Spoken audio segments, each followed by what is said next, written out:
ایک دن ایک چلاک گیدڑ کھانے کی تلاش میں جنگل میں گھوم رہا تھا۔ اس نے 3 دن سے کچھ نہیں کھایا تھا اور بہت بھوکا تھا۔ وہ جانتا تھا کہ اگر یہ سلسلہ ایک اور دن چلتا رہا تو وہ مر سکتا ہے، اس لیے وہ بیٹھا اور ایک خیال سوچا کہ کھانا کیسے حاصل کیا جائے۔ اسے معلوم تھا کہ جوزف نامی کسان کا جنگل کی سرحد پر گنے کا کھیت ہے۔ جوزف کے گنے کے کھیت اگ چکے تھے اور وہ ان کی کٹائی کا منصوبہ بنا رہا تھا۔ اس نے کھیت کی حدود میں باڑ لگا دی تھی تاکہ جنگلی جانور حملہ کر کے گنے کو تباہ نہ کریں۔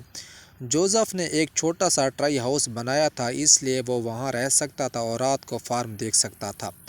ایک رات جب وہ اپنے درخت کے گھر پر تھا تو چلاک گیدڑ اس کے پاس پہنچا۔ اس نے کسان سے کہا، پیارے صاحب، آپ کے کھیت پر جلد ہی ایک بہت بڑا ہاتھی حملہ آور ہونے والا ہے۔ جنگل میں خوراک کی کمی تھی، اس لیے جنگل میں رہنے والے بڑے ہاتھی نے اس کے کھیت پر حملہ کرنے کا فیصلہ کیا تھا۔ تو اپنے ہتھیاروں کے ساتھ تیار ہو۔ گیدڑ کی نصیحت سن کر جوزف پریشان ہو گیا۔ اس نے کھیت میں اتنی محنت کی تھی اور اگر گنے کے کھیت تباہ ہو جائیں تو افسوس ہوگا۔ اس کے پاس کوئی چارہ نہیں بچا تھا سوائے اس کے کہ وہ اپنے کمان اور تیر لے کر کسی گھسنے والے کے انتظار میں لیٹ جائے۔ جوزف سے ملنے کے بعد چلاک گیدڑ ہاتھی کے پاس گیا۔ ہاتھی ایک تالاب کے پاس چل رہا تھا۔ گیدڑ اس کے پاس گیا اور پوچھا، جناب، لگتا ہے آپ کو اتنا کھانا نہیں مل رہا کہ آپ اپنا پیٹ پال سکیں۔ مسئلہ یہ ہے کہ آپ سبزی خور ہیں اور آپ صرف چند پودے کھاتے ہیں۔ ہاتھی نے جواب دیا، تم ٹھیک کہتی ہو، میں تمام پودے نہیں کھا سکتا اور خوراک کی تلاش میں جنگل سے دوسرے جنگل کا سفر کرنے پر مجبور ہوں۔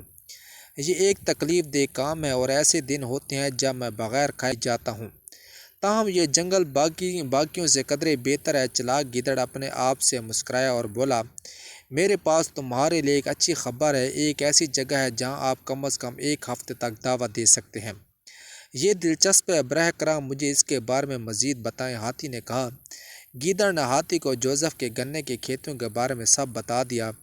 انہوں نے مزید کہا کہ فصل کی کٹائی کل یا پرسوں ہونی تھی، گنے کے کھیت پک چکے تھے اور آپ کے لیے ایک حقیقی دعوت ہوگی۔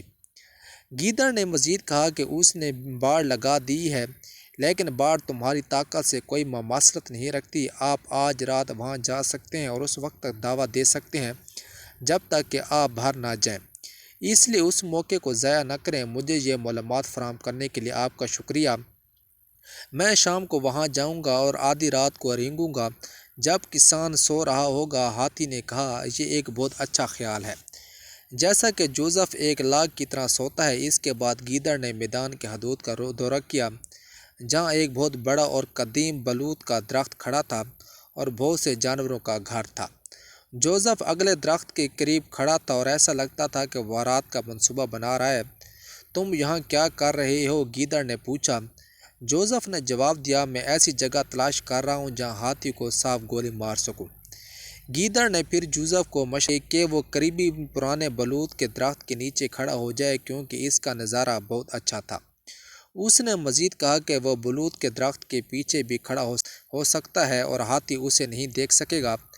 گیدڑ کی نصیحت پر جوزف خوش ہوا کیونکہ اس نے بھی یہی سوچا تھا۔ اس لیے اس نے فیصلہ کیا کہ وہ اپنی جھونپڑی میں جائے، جلدی رات کا کھانا کھا کر واپس آئے۔ چلاک گیدڑ پھر بلوط کے درخت کے پاس چلا گیا۔ اسے معلوم تھا کہ درخت کی بنیاد پر سانپ ٹھہرا ہوا ہے۔ اس نے سانپ کو آواز دی اور اس سے کہا کہ محترم، آپ بہت خطرے میں ہیں۔ کسان جو گنے کے کھیت کا مالک ہے آج رات آپ کو مارنے کا ارادہ رکھتا ہے۔ کیا تم نے اسے کبھی دیکھا ہے؟ ہاں، کیا اس کا نام جوزف نہیں ہے؟ ٹھیک ہے، اس نے آپ کو اور آپ کے خاندان کو تباہ کرنے کا فیصلہ کیا ہے کیونکہ آپ اس کے مویشیوں کے لیے پریشانیاں ہیں۔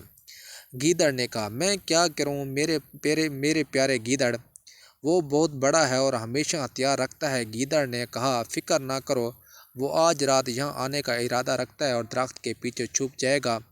اس سے پہلے کہ وہ کوئی رد عمل ظاہر کرے، جا کر اسے 2 یا 3 بار کاٹ لے اور یہی جوزف کا انجام ہوگا۔ گیدڑ نے اس کی کامیابی کی خواہش کی اور الوداع کہا۔ اسے یقین تھا کہ اس کا منصوبہ کام کرے گا اور اگر سب کچھ ٹھیک رہا تو اگلے دن اس کے پاس ایک مردہ ہاتھی، آدمی اور سانپ ہوگا۔ یہ 1.5 ماہ کے لیے کافی گوشت ہونا چاہیے۔ منصوبہ بندی کے مطابق آدھی رات کو ہاتھی آہستہ آہستہ گنے کے کھیتوں میں داخل ہوا۔ ہاتھیوں کو دیکھ کر کسان نے اپنا کمان اور تیر نکالا اور ہاتھی پر 3 تیر مارے۔ ہاتھی ڈر سے روتا ہوا گر پڑا۔ یوسف درخت سے نیچے اترا اور جیسے ہی وہ نیچے اترا اسے اپنے ٹخنوں میں شدید درد محسوس ہوا۔ اسے لگا جیسے کوئی کیڑے نے اسے 2 یا 3 بار کاٹ لیا ہے۔ نیچے دیکھا تو اس نے ایک سانپ کو پھسلتے دیکھا۔ وہ تیزی سے اس کے پیچھے بھاگا اور اسے روند ڈالا۔ سانپ مر گیا۔ کچھ ہی دیر میں یوسف بھی گر پڑا اور مر گیا۔ ہاتھی بھی اب تک مر چکا تھا۔ گیدڑ آہستہ آہستہ شکاری کے پاس پہنچا۔ اس نے شکاری کے پاس پڑی کمان کو دیکھا۔ اس نے اسے راستے سے ہٹانے کے لیے کاٹا اور اس عمل میں کمان کی تار کاٹ دی۔ تار میں تنوع اس قدر تھا کہ کمان کا تیر کا سرا گیدڑ کے حلق میں داخل ہو گیا اور اس چالاک گیدڑ کا بھی خاتمہ ہو گیا۔